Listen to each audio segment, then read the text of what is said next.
atop a giant mango tree, where the leaves shimmered like emeralds against the sun, lived Miko the monkey. His days were spent in the canopy, surrounded by the scent of ripening sugar.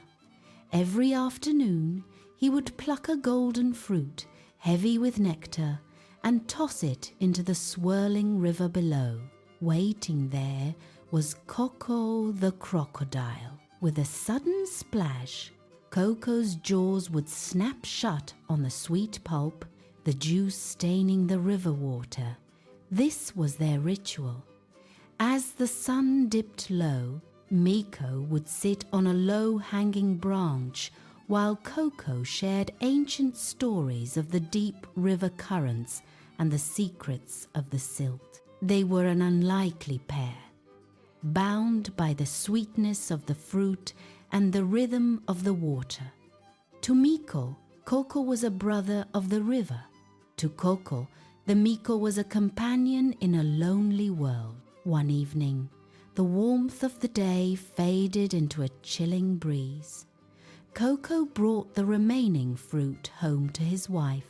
She swallowed a piece, her eyes narrowing with a predatory glint. "If the fruit is this sweet," she hissed, the sound like dry scales on stone, "the monkey's heart must be a delicacy beyond compare.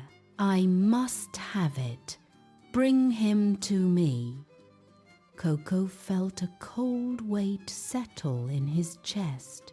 He argued, speaking of their friendship, but her demands were absolute. The next morning, his heart was heavy, tail dragging through the mud as he returned to the tree. He looked up at Miko, feeling the sting of betrayal before a word was even spoken. "My wife wants to host you for dinner," he lied, his gaze fixed on the riverbed to hide his shame. "She wishes to thank you for the fruit." Miko clapped his hand and jumped onto Coco's strong back, and together they swam through the sparkling water. Halfway across the river, Coco's voice trembled. "Miko, I must tell the truth," he whispered, the weight of the lie finally breaking him. "There is no dinner. My wife intends to eat your heart." The jungle fell silent as Miko froze in shock. Miko's grip on Coco's scales tightened instinctively. The abyss yawned beneath them. For a moment, terror gripped his soul, but his face remained a mask of calm. He looked at the vast stretch of water and then at his friend. "Why didn't you say so sooner?" Miko shouted over the splashing waves, his voice echoing with fake regret.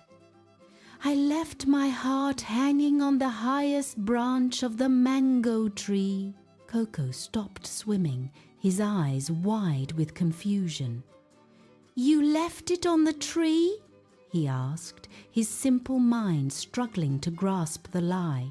"Monkeys never travel with their hearts," Miko replied, his voice steady and convincing.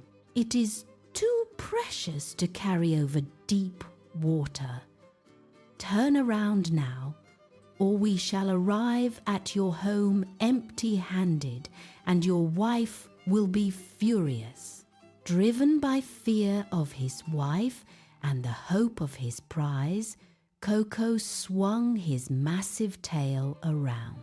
He surged back toward the shore with newfound strength, the water foaming in his wake.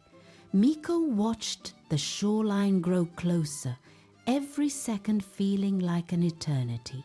The moment the riverbank scraped against the crocodile's belly, Miko didn't wait.